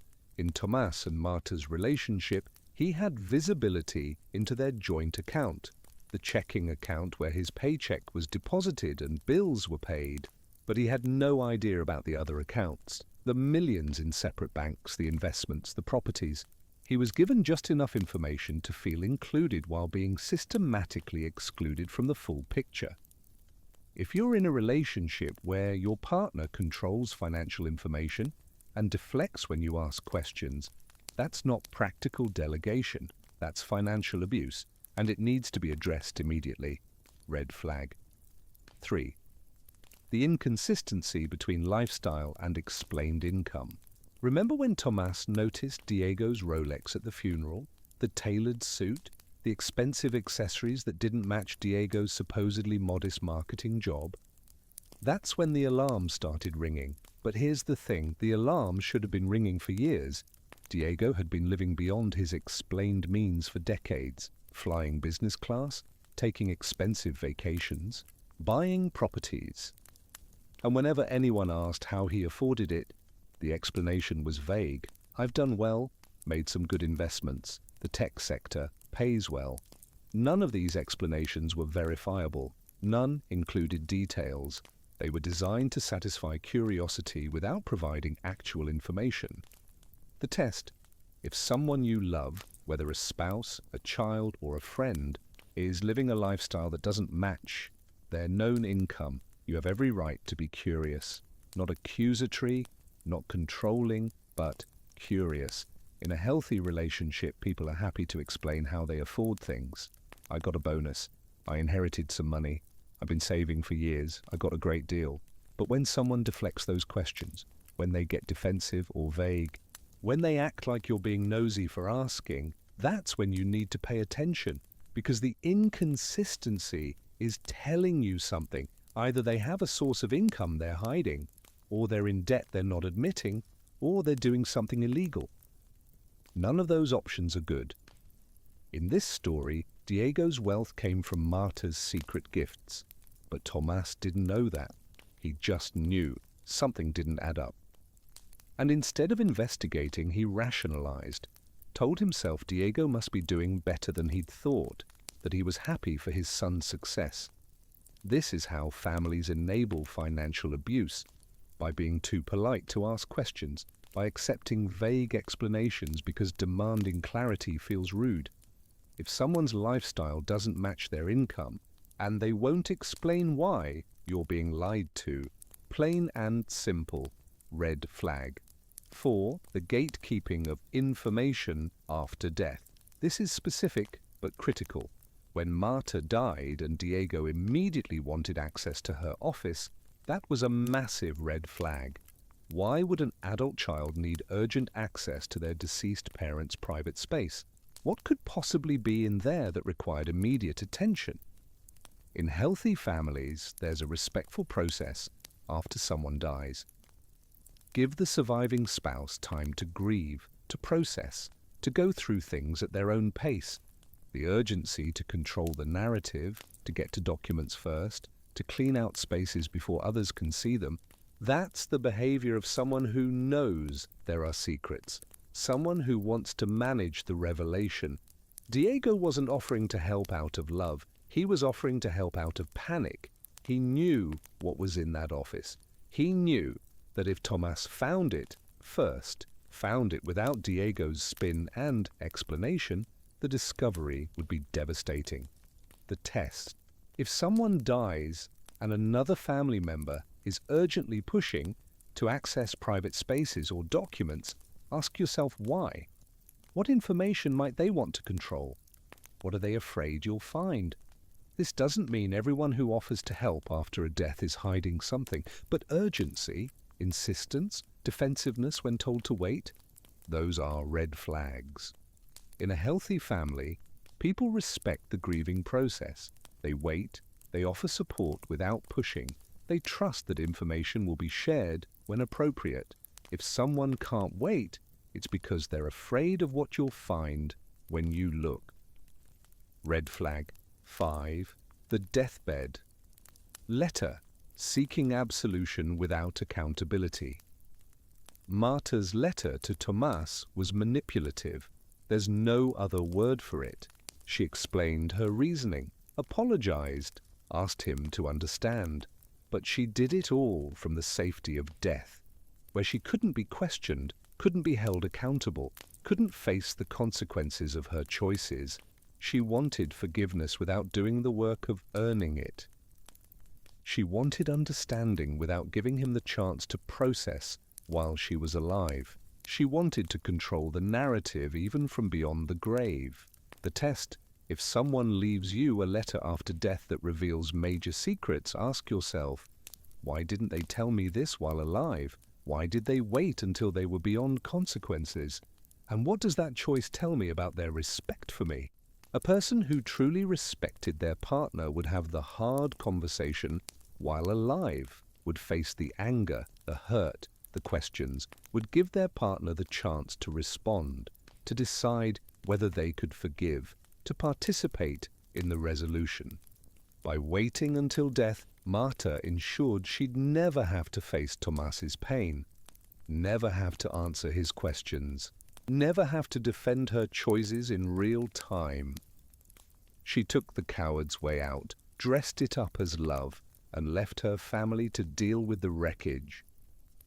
If you receive a deathbed revelation, you're not obligated to accept it with grace. You're not obligated to forgive. You're allowed to be angry that they robbed you of closure, of the chance to work through it together, of the possibility of real resolution.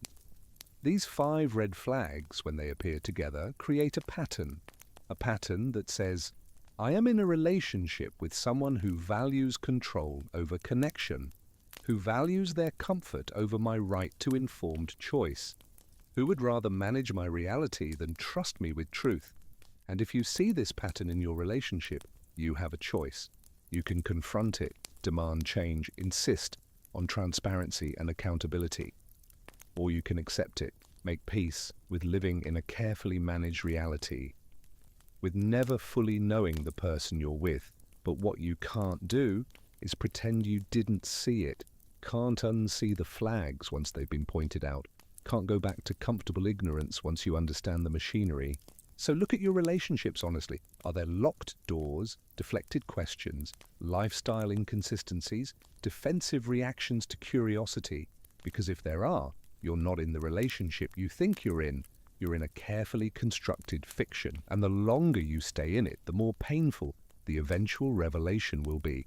Ask the questions now, while everyone's alive, while there's still a chance to build something real, something based on truth instead of secrets, something that might actually survive the test of honesty. Because the alternative is ending up like Tomas, 80 years old, grieving, and discovering that the life you thought you lived was someone else's story. So that's the complete story. Every detail I have, every complication, every moment of betrayal and pain and complicated love. Tomas broke into his wife's office, violated her privacy, destroyed the one boundary she held sacred in their 47-year marriage.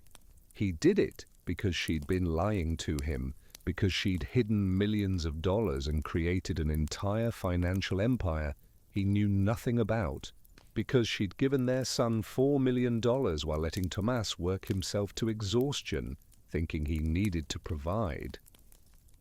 Marta kept secrets, massive, life-defining secrets.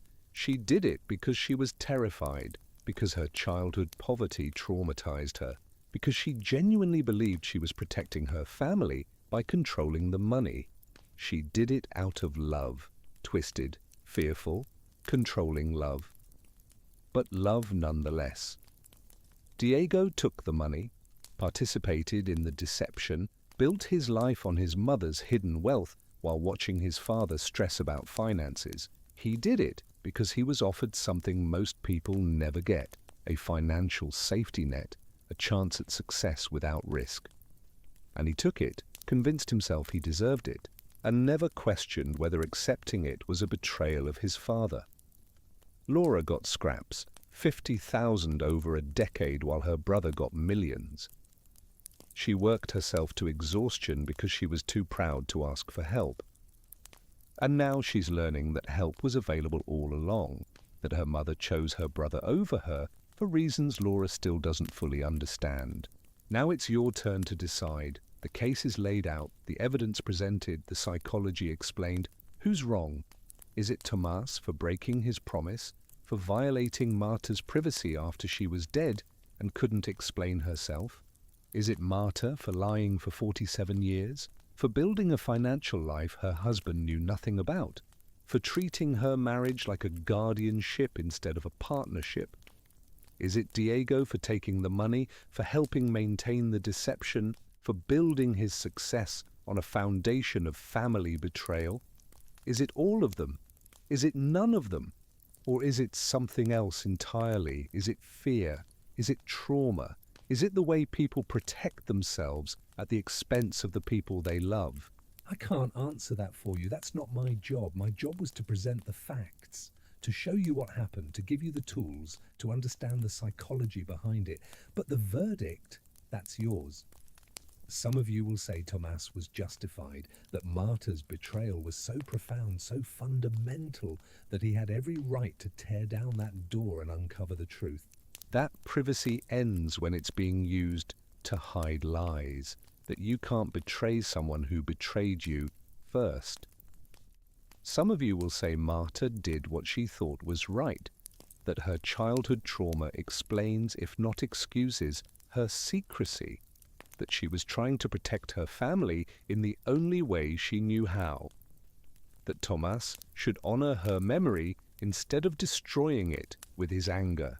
Some of you will say Diego is the real villain, that he's a grown man who knowingly participated in deceiving his father, that he could have said no, could have insisted Marta be honest, could have chosen his father over the money, that his current attempts at redemption are too little, too late. Some of you will say Laura is the only innocent, that she was victimized by everyone, by Marta's favoritism, by Diego's greed, by Tomas's blindness, that she deserves more than anyone else. And some of you will say it's more complicated than right and wrong, that it's a family of wounded people making wounded choices. That understanding why they did what they did doesn't excuse it, but it does explain it. that life is messier than courtroom verdicts. The comments are going to be split on this. I know that. I want that. Because the best stories don't have easy answers. The best stories force you to think, to question, to examine your own relationships and your own choices.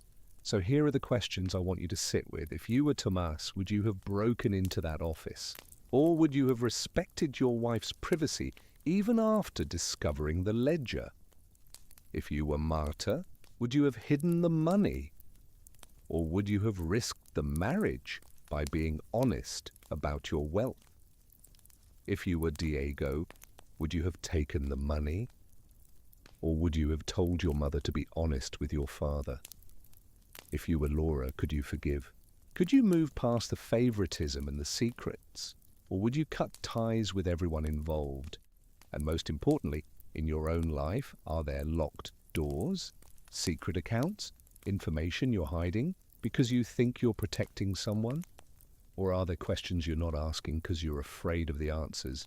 Because that's the real lesson here, not who's right, not who's wrong. But what secrets do to families? How fear masquerading as love destroys trust. How the need to control, even with good intentions, creates disasters. Tomas is living with the consequences now, 6 months later. Still processing, still grieving, still trying to understand how the woman he loved could also be the woman who deceived him. He'll spend whatever time he has left wrestling with that question, trying to hold both truths at once. She loved me. She lied to me. Both can be true. Both are true. And somehow he has to make peace with that. Somehow he has to build a life on ground that's been revealed as unstable.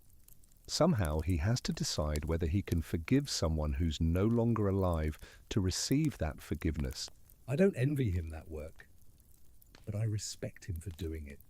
For not taking the easy way out, for not just accepting the money and moving on, for insisting on truth, even when truth is devastating. There's integrity in that. Even if the integrity came after the violation. So the gavel is in your hands now. The verdict is yours to render. Is Tomas the victim or the villain? Is Marta a protective mother or a controlling manipulator? Is Diego a betrayer or just a son who took what was offered? Or is the answer something more complex? Something that doesn't fit neatly into categories of right and wrong? Think about it, sit with it, and then come down to the comments and tell me, based on everything you heard, who's wrong. I'll be there, reading every verdict. Because in the end, that's what this is all about. Not my judgment, yours. You're the jury. And the case is closed. Court is adjourned.